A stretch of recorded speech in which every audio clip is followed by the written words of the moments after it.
Alrighty. Welcome back to the Seven Deadly Sins anime review, episode number 80. We are here reviewing the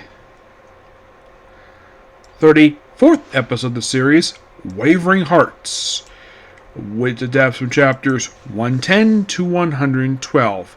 Given the fact that the series just released chapter 173, that means that as of this very episode, there is exactly, I think it's about 61.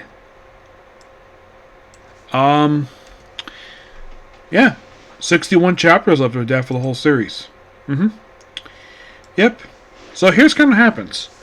Well, we have a few things going. We have something with Percival, a little bit with Donnie. We have some An and Nashikins, and this thing going with Tristan. So let's talk about Tristan first. Basically, it takes on Sauser, which of course, like, oh yeah, confiscate weapons. Of course, pick a couple weapons up. He spars and mentions, oh yeah, you mentioned because of the fact that he's the son of a demon and a goddess. The fact that he's a legacy character who's a Niflheim. They describe him because he's half demon, half goddess. Like, oh, this is the legacy of the seven deadly sins. And he loses. Of course, Cthulhu stays by his side, despite the fact he lost. He says he's never disappointed him, and of course, also basically is not there because she's basically dealing with what's going on with Ani. In the case of Annie and, well, Nausicaa, he's like running like crazy because he's built the stamina. Ani is building up her magic. Of course, we finally unveil exactly what her magic is. The thing is, it was in her debut episode, is that she actually can detect people who lie. She can tell people are lying thanks to like some black marks, and the only person she ever encounters who doesn't lie is Percival. Yeah, everybody lies who talks to her except for Percival. He's like the only one. And of course she asks basically Nausicaans like Percival, and of course imply he does. Probably not in the case of a romantic sense, more like a close friend. And well, he gets basically pinned down to the ground with horizontal gravity magic, mixed with it, because apparently McDuff pretty much happened with him too. So, Ani basically, like, well, apparently the same questions asked of her, and then she's like get pinned down. Of course, she keeps denying it. And then by later on, it's kind of hinted that she actually does have a feeling for Percival, but not can feel it just yet. Meanwhile, though, Percival's having a pretty good sparring match. Well, actually, more like Donnie, he's like, oh, he's trying to move the tower, which is 250 feet away, and the best he could do is to move one brick. Yep, he's doing a pitiful job. In the case of Percival and Lancelot, they battle for quite a while, and Percival keeps losing. But later on, apparently I just happened to be walking by when Annie basically collapsed, and her power was increased because she kept lying. So the only way basically to shut off is if she lost consciousness on herself. So basically she found various different factoids related to her magic. So there's that, and of course Donnie works on him too. Percival only does use it on him. And of course basically Percival was actually quite worried about her. So then Lancelot proceeds to, well, by the way, Swauser basically, his goes basically mentioned, oh yeah, the Savior is here, and of course they're going to go after the Chaos Knights.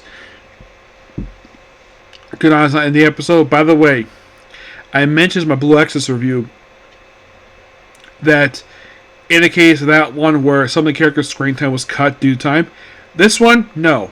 Gwenon basically wasn't cut for the chapters because she was not in the chapter except for the episode. So, like, this is definitely a case of it's the manga's fault, not the animator's fault. Yes, I've always been the case constantly about this when it comes to either manga or light novels, where if a character's not there or a scene is not there, it's either the anime's fault, or if a character's not there for a particular scene that's being adapted, it's probably the source material's fault. So, a lot of the time, basically, it's the source material's fault for certain stuff. Now, I kind of basically had this argument started when it came to Goblin Slayer. The reason why, because, people blame the anime for the rape scene. And with the very first episode. And here's the thing. It's not the animator's fault the fact it was there. It was in the original light novel, so if you want to blame anybody for that scene, blame the original writer. Don't blame the studio who made the show. It's not their fault. They just basically told what they're supposed to be adapting. It just they had to keep it in because it's part of the story. They probably were told, probably by the creator himself, or probably by the committee that runs the show, they have to keep it in, no matter the fact that basically the silliness happened. So that's the argument started for me when it comes to like, or people basically just basically just complain about why is this here in the anime. Like, it was in the source material. It's not the animator's fault. It's the book's fault. So that's my argument when it comes to that one. So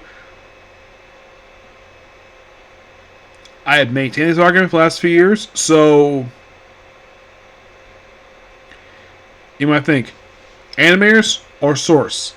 In this case, source's fault, not the animator's fault. So then all of a sudden, basically, Percival, like, because everybody believes in all of this green magic basically comes about. Also, when it was hinted the fact that, yeah, and of course later on, basically they're running in. By the way, I was wondering about Jade's last words, and she can hear them. But Nausicaa's basically literally at the end that his last words was that he liked her romantically. Because Jade was actually in love with her. And Jade was in love with Tristan. Yeah, and the fact that he lied about the fact that when she was younger, he saved her life, but it was actually Tristan who did that. And she would mistakenly think that it was him because, here's the thing, Jade and Tristan have the same hair color. No joke, you look it up, they had the same hair color. That's why she thought it was Jade who carried her out, not Tristan. So, yeah, so then Percival unleashes this other Percival who actually beats Lancelot and reveals basically it's a piece of him under a name of like some kind of demonic name, and that's how the episode ends. Good episode, and now in the case of how many more episodes we have here for this season, we have presumably about 14 left. And the manga has got, well, for this arc, about 13 chapters left. Do I think we might get the Camelot infiltration this season? That's a maybe. I'm not sure. It's a distinct possibility at this point. I think they might get to that, but they might want to wait. That or... Excuse me. Well, given how many episodes are left for the season, and given how many chapters of the arc, I'd say they can probably finish this up. If they do 3 chapters an episode, they will probably finish this arc up in the next 4 episodes. Yes, I'd say by episode 39 I finish this up, and then get the Camelot infiltration. And if you're curious, how long is Camelot infiltration? That's the very next arc of the series.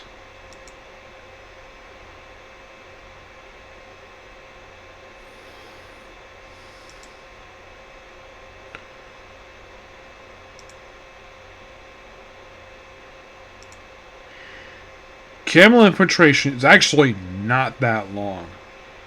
If you're curious, this arc is 9 chapters. 9. So,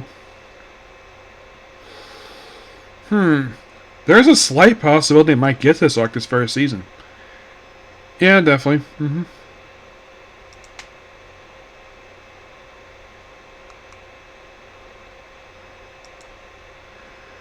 As for the very next arc, Fairy Realm, which comes right after this one, slightly longer. It's not 9 chapters. This actually is 10, 11, 12, 13, 14, 15.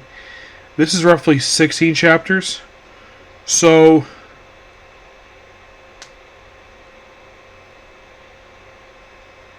I'm guessing that we'll probably end with Fairy Realm.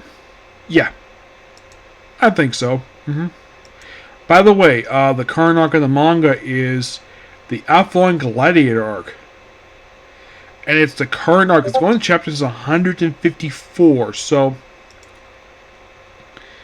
my guess is when they conclude the season, they might want to wait like a year, maybe, before they decide to do another season per se. That or wait a couple years because they're gonna get really close to catch up with the manga. Oh yeah, definitely. I definitely think so. That's probably gonna be the case where the arc is gonna be caught up pretty quickly. Yes.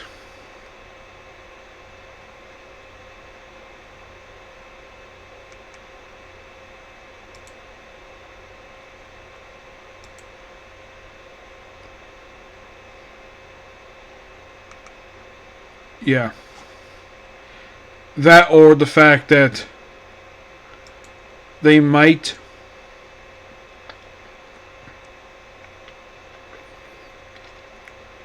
wait.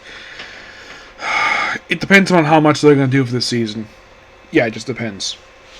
13 chapters, probably four episodes total, maybe 5. And then maybe they'll if they do 5, let's see. With 14 episodes to go, well, they can probably finish this up by, like I said, episode 39. And then, like, I'd say they might do Fairy Realm. And then maybe, well, Camel Infiltration will do this arc, and Camel Infiltration, and maybe get the Fairy Realm. They might start that one. I don't think they'll finish it, per se. No. I think the season's probably end with that one.